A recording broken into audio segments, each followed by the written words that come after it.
नरेंद्र मोदी की पोलैंड और यूक्रेन दौरे को काफी अहम माना जा रहा है। उन्होंने पोलैंड के प्रधानमंत्री डोनाल्ड टस्क के साथ संयुक्त प्रेस वार्ता को भी संबोधित किया।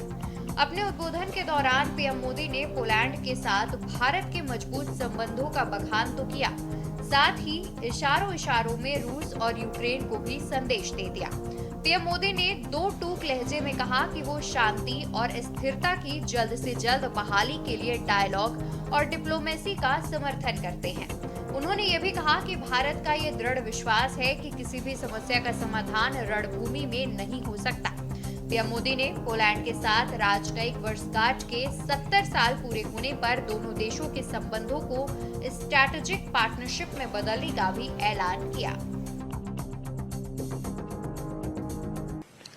भारत और पोलैंड की मित्रता को मजबूत करने में आपका बहुत बड़ा योगदान है।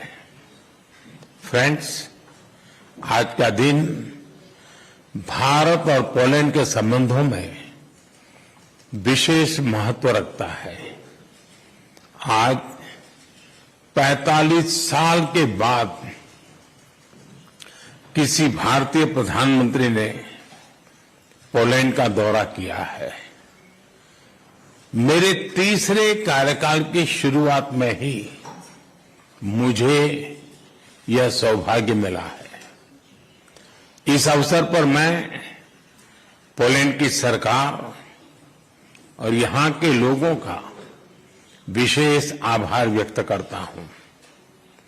आपने 2022 में यूक्रेन कॉन्फ्लिक्ट में फंसे हुए भारतीय स्टूडेंट्स को निकालने के लिए जो उदारता दिखाई, उसे हम भारतवासी कभी नहीं भूल सकते।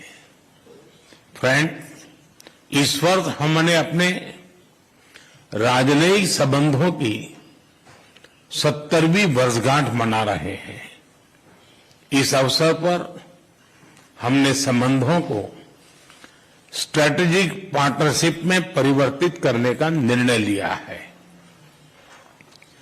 भारत और पोलैंड के संबंध डेमोक्रेसी और रूल ऑफ लॉ जैसी साझा मूल्यों पर आधारित है। आज हमने संबंधों को एक नई दिशा देने के लिए कई इनिशिएटिव्स की पहचान की है। दो लोकतांत्रिक देशों के रूप में हमारी पार्लियामेंट के बीच आदान प्रदान को बढ़ावा दिया जाना चाहिए।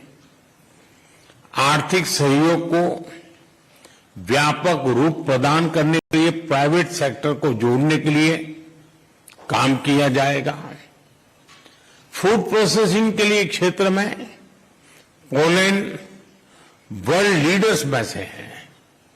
हम चाहते हैं कि पोलैंड की कंपनियां भारत में बनवाए जा रहे मेगा फूड पार्क से जुड़े, भारत में तेज गति से हो रहे शहरीकरण से water treatment, solid waste management, urban infrastructure, ऐसे क्षेत्रों में हमारे सहयोग के नए अवसर खुल रहे हैं।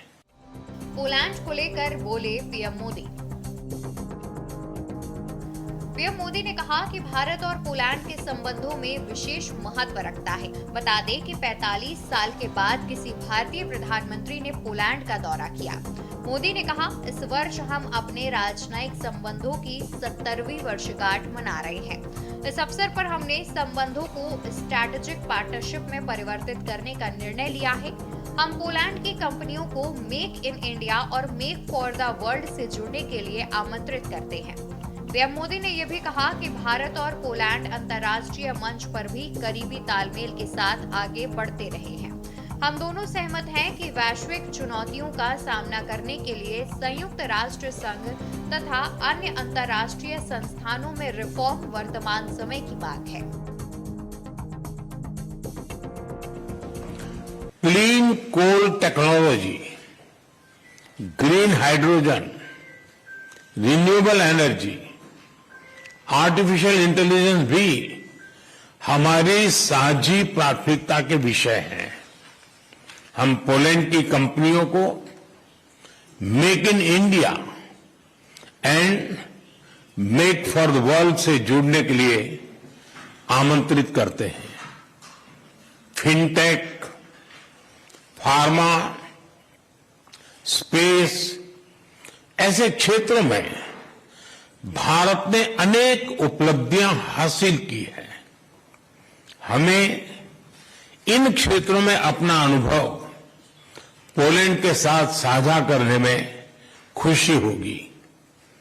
रक्षा के क्षेत्र में करीबी सहयोग हमारे गहरे आपसी विश्वास का प्रतीक है। इस क्षेत्र में आपसी सहयोग को सुदृढ़ बनाया जाएगा। इनोवेशन और टैलेंट हमारे दोनों देशों की युवा शक्ति की पहचान है। स्किल्ड वर्कफोर्स की भलाई के लिए, स्किल्ड वर्कर्स की भलाई के लिए और मोबिलिटी को बढ़ावा देने के लिए दोनों पक्षों के बीच सोशल सिक्योरिटी एग्रीमेंट पर सहमति बनी है। फ्रेंड्स, भारत और पोलैंड अंतर्राष्ट्रीय मंच पर भी करीबी तालमेल के साथ आगे बढ़ रहे हैं। हम दोनों सहमत हैं कि वैश्विक चुनौतियों का सामना करने के लिए संयुक्त राष्ट्र संघ तथा अंतर्राष्ट्रीय संस्थानों में रिफॉर्म वर्तमान समय की मांग है। आतंकवाद हमारे लिए एक बड़ी चुनौती है। मानवता में विश्वास रखने वाले भारत और पोलैंड जैसे देश ऐसे और अधिक सहयोग आवश्यक है। उसी तरह क्लाइमेट चेंज हमारे लिए साझा प्राथमिकता का विषय है। रूस यूक्रेन में डायलॉग और डिप्लोमेसी को समर्थन। पीएम मोदी ने रूस यूक्रेन युद्ध और मध्य पूर्व संकट का उल्लेख करते हुए कहा कि किसी भी संकट में मासूम लोगों की जान की हानि पूरी मानवता के लिए सबसे बड़ी चुनौती बन गई है। हम शांति और स्थिरता की जल्द से जल्द बहाली के लिए डायलॉग और डिप्लोमेसी का समर्थन करते हैं। इसके लिए भारत अपने मित्र देशों के साथ मिलकर हर संभव सहयोग देने के लिए तैयार है। यूक्रेन और पश्चिम एशिया में चल रहे संघर्ष हम सभी के लिए गहरी चिंता का विषय है। भारत का ये दृढ़ विश्वास है कि किसी भी समस्या का समाधान रणभूमि में नहीं हो सकता। क्या बदल रही है भारत की विदेश नीति? सोवियत संघ के विघटन के बाद यूक्रेन 1991 में अस्तित्व में आया। इसके बाद से ही भारत ने यूक्रेन से राजनयिक संबंध स्थापित कर लिए थे। यूक्रेन ने एशिया में अपना पहला दूतावास 1993 में भारत में खोला था। सोवियत संघ के विघटन और रूस बनने के बाद भारत ने जितनी दोस्ती रूस से निभाई उतनी यूक्रेन से नहीं निभाई। यूक्रेन के पड़ोसी पोलैंड से भारत के संबंध काफी मधुर रहे हैं। यह तब तक ही रहा जब तक पोलैंड वर्सा संधि का सदस्य था। इस दौरान भारत के 3 प्रधानमंत्रियों ने 1955 से 89 तक पोलैंड का दौरा किया था। वर्सा संधि के विघटन के बाद भारत पोलैंड से दूर होता चला गया। इसमें भारत की रूस से दोस्ती एक बड़ा कारण था। प्रधानमंत्री मोदी की इन दोनों देशों की यात्रा भारत की विदेश नीति में एक बड़े बदलाव का प्रतीक है। ये दोनों देश यूरोप के बड़े देश हैं। यूक्रेन यूरोप में रूस के बाद दूसरा सबसे बड़ा देश है। पोलैंड और यूक्रेन जनसंख्या के मामले में 7वें और 8वें नंबर पर है। अगर अर्थव्यवस्था की बात करें तो पोलैंड मध्य यूरोप की सबसे बड़ी और यूरोप की 8वीं बड़ी अर्थव्यवस्था है। इससे पहले भारत की विदेश नीति में पूरे यूरोप के साथ संबंध अपेक्षाकृत कम प्राथमिकता वाला रहा है। भारत का जोर यूरोप के 4 बड़े देशों ब्रिटेन, रूस, जर्मनी और फ्रांस के साथ संबंध को सुधारने और प्रगाढ़ बनाने पर रहा। लेकिन नरेंद्र मोदी के प्रधानमंत्री बनने के बाद इस नीति में बदलाव आया। भारत यूक्रेन में व्यापार। फरवरी 2022 में यूक्रेन पर रूस के हमले के बाद से भारत यूक्रेन व्यापार में कमी आई। 2021-22 में दोनों देशों ने 3.39 अरब डॉलर का व्यापार किया था।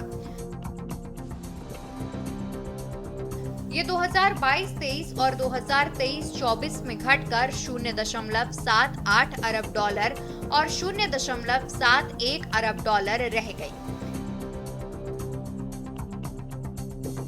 लेकिन इस युद्ध ने यूक्रेन से संबंधों को सुधारने का एक अवसर भी उपलब्ध कराया। इस लड़ाई में भारत ने किसी का पक्ष नहीं लिया है।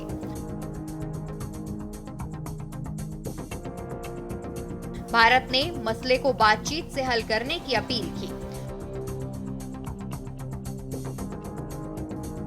मोदी ने वार्सा में कहा, भारत जल्द से जल्द शांति और स्थिरता की बहाली के लिए बातचीत और कूटनीतिक प्रयासों का समर्थन करता है।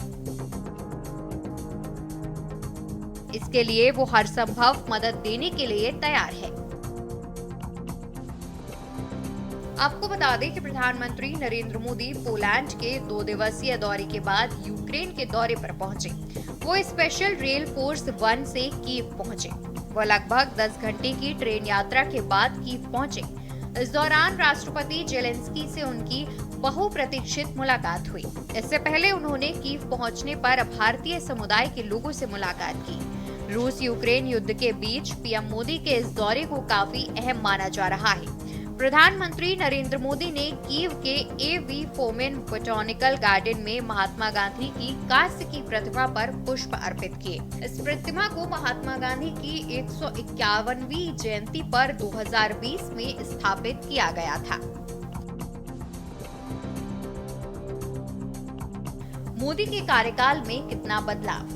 भारत यूरोप के दूसरे देशों से संबंध सुधारने पर जोर दे रहा है। पीएम के रूप में अपने पहले 2 कार्यकाल में मोदी ने 27 बार यूरोप की यात्रा की।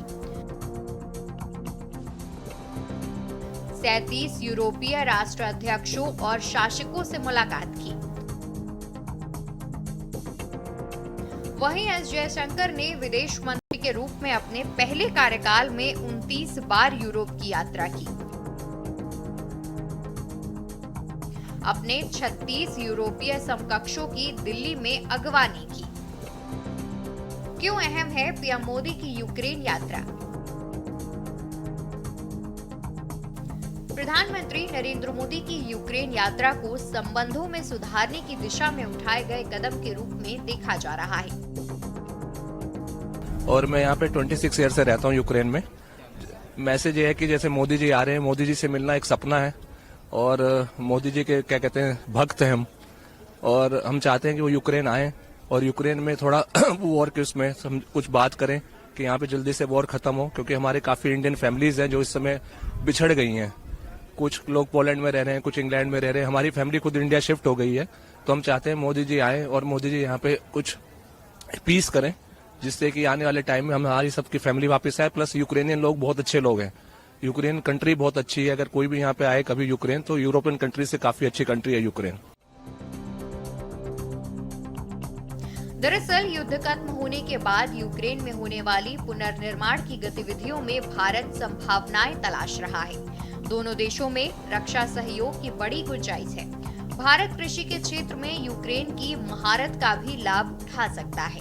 युद्ध से पहले भारत यूक्रेन से सूरजमुखी तेल का आयात करता था। स्पेशल डेस्क, के न्यूज इंडिया।